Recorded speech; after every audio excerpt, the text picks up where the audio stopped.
Civil war in Sri Lanka escalates as the army launches an all-out offensive into Tamil Tigers territory. The government says it's on the verge of victory. Just what is behind this confidence? Is Sri Lanka's war nearing its end? This is Inside Story.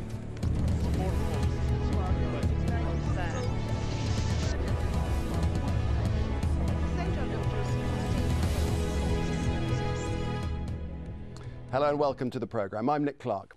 Sri Lanka's President Mahinda Rajapaksa has called on the remaining Tamil Tigers in the north of the country to surrender.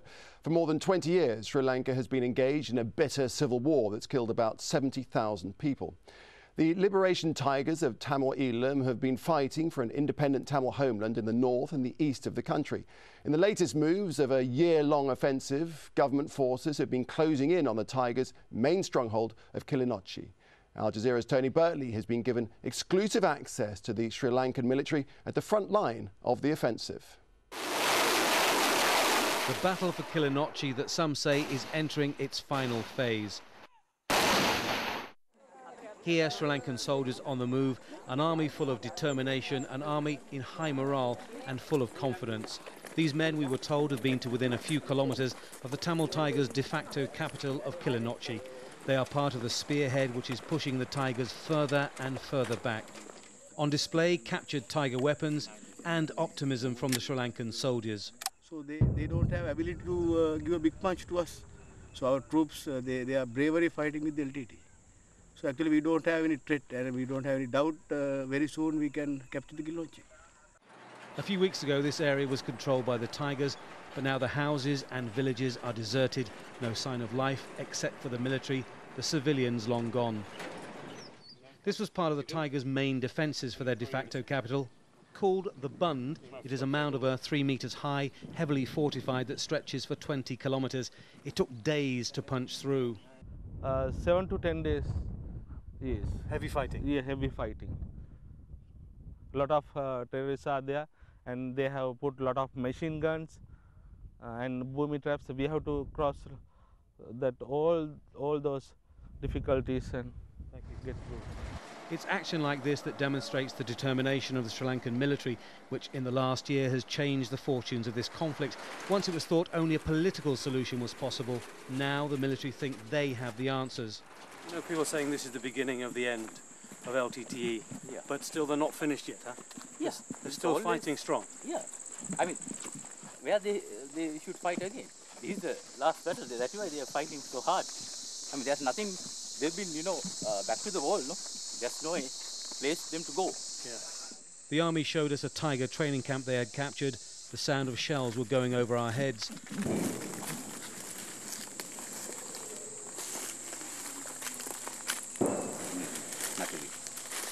The army may think this is the last battle, but no one can get to the Tamil Tigers to get their view. We're now in Kilinochchi district, something like 15 kilometres away from the heartland of the Tamil Tigers' defence. We've got a little bit closer. We've seen scarred villages which have seen the signs of fighting. We've seen that the army is taking territory, but we don't know exactly how much territory they're taking, if they're going as fast as they say they're going, and it does seem that the Tamil Tigers are offering far more resistance than was originally first thought. Sri Lanka is spending $1.5 billion on its military. It has doubled the size of the armed forces to 175,000 men in the last 5 years, and it has paid dividends. Since January last year, the army has retaken the eastern province from the rebels, and now 2/3 of the territory they held in the north. Part of that territory contains the graveyards of Tamil Tiger fighters, some freshly dug. I think 2 to 3 weeks ago. Some of the graves have been desecrated, perhaps an indication of the deep-rooted ill feeling that has grown in this war, the same ill feeling that caused the conflict in the first place 25 years ago. Healing those rifts will be a challenge to any government. But the war is not yet over, and some are apprehensive. The Tigers may be wounded, but they are still dangerous and able to strike as they have done many times in the past, both militarily and with suicide bombers.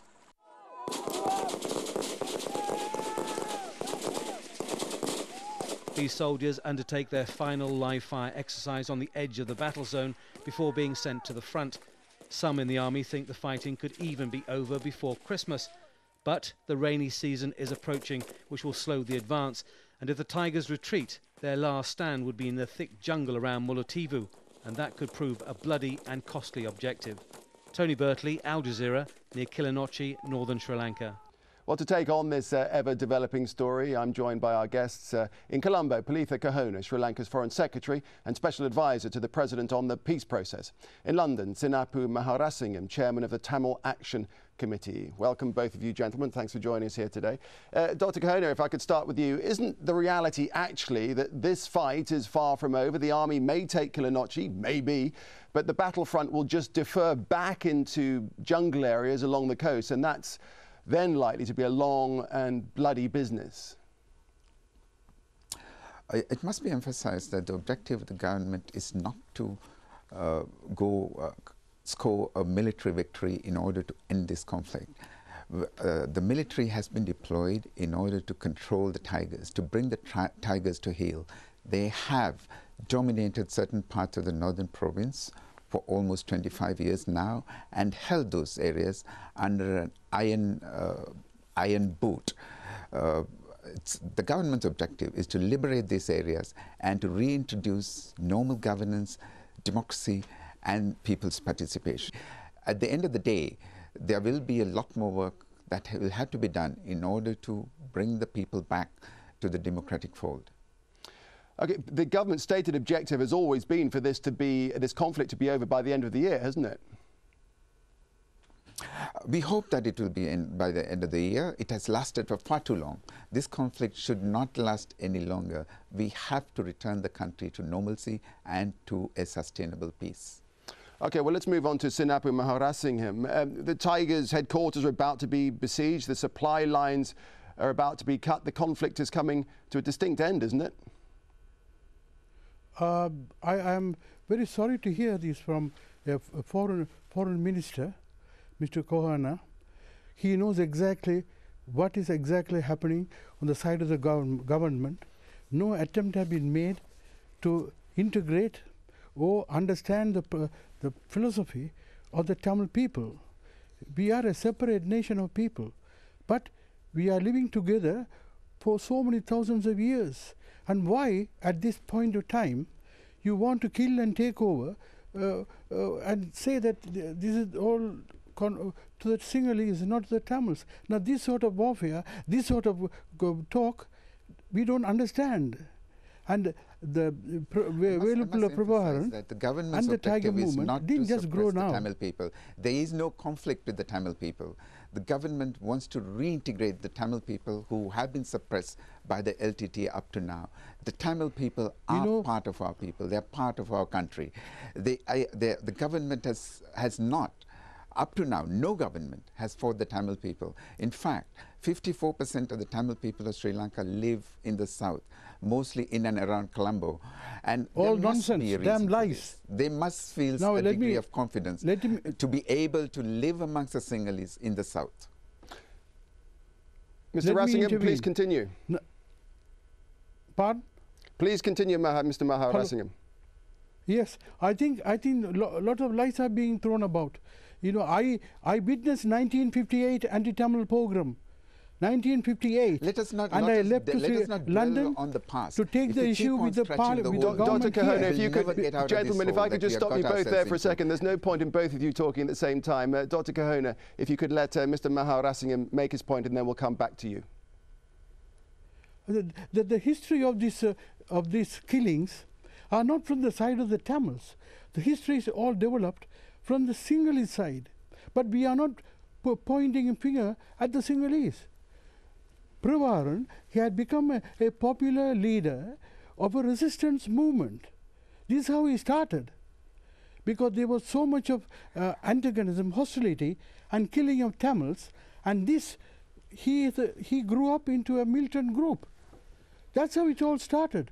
Otherwise, I will not be talking here. Okay, well, let me bring in Dr. Kahona now. Then it is fair to say that your government has created a situation where tens of thousands of people are displaced. 500,000 have no access to basic medical services or drinking water and so forth. What do you have to say to that? A couple of points raised by my friend in London. First and foremost, The government What about A9? is not waging a war against Tamil people, because the Tamil people are part of us. They are citizens of this country. The Tamil people have lived with us for thousands of years, and we hope to live with them for a few more thousand years. And an important point to remember here is that the LTT and Mr. Prabhakaran has killed more Tamil people than the Sinhalese army. Almost every single moderate Tamil leader has been killed by the LTT, includes the former foreign minister of Sri Lanka, a Tamil, my former deputy at the Peace Secretariat, again a Tamil, and most recently Mr. Fernando Pulle, a minister in the government, a Tamil. And yesterday we had this most brutal killing of almost 29 people by a suicide bomber. But what I'm saying is this, that they have done all these nasty things. We cannot continue to do this forever. We have to get out of this. We have to look to the future. We have to forget the past and work out a peaceful future so that the people of this country, the children of this country, can live in peace. Because and Mr. Maharasiam, that's a fair goal to have, isn't it? So that we can look to the future and the people of this country can live in peace. You see, the Sinhala people had been so much brainwashed during these years of Sinhala anti-Tamil hostility that Sinhalese are no more part and parcel of this Tamil relationship. These have all been destroyed. And actually what is happening now is completely a division of two separate nations. And why send so much 40,000 soldiers to the north to control nearly 600,000 Tamils? Because that's 1 to 12. And during this tsunami, I had been there, and I witnessed how the army is moving about in the northern province.